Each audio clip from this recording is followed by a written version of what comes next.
Amberdrake took his accustomed chair at the table, looked up at the canvas that served as a roof, and wondered how many more sessions they would meet here before the real roof was on.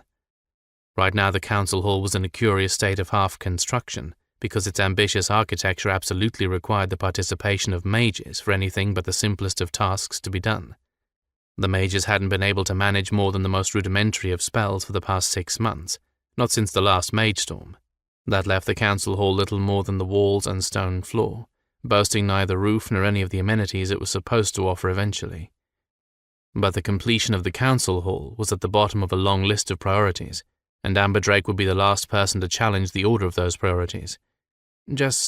It would be very nice to look up and see a real roof, and not wonder if the next windstorm was going to come up in the middle of a council session and leave all of them staring up at a sky full of storm clouds. The Caladyne mage Snowstar, who had once been the mage that their lord and master Urtho had trusted as much as himself, took his own seat beside Amberdrake. He caught the Chief Kestra Chan's eye and glanced up at the canvas himself. "We think the next mage storm will return things to normal enough for us to get some stonework done," Snowstar said quietly. "This time the interval should be about 9 months. That's more than enough time to finish everything that has to be done magically." "Including the council hall." Amberdrake smiled his thanks. Snowstar had been put in place by Urtho, the Mage of Silence, as the speaker to his armies for all of the human mages in his employ, and no one had seen any reason why he shouldn't continue in that capacity. General Judith, former commander of the 5th, was the highest-ranking officer to have come through the 2 Caladyne gates before the Cataclysm, purely by accident or the will of the gods, for she was one of the commanders who appreciated the varied talents of the non-humans under her command, and knew how to use them without abusing them.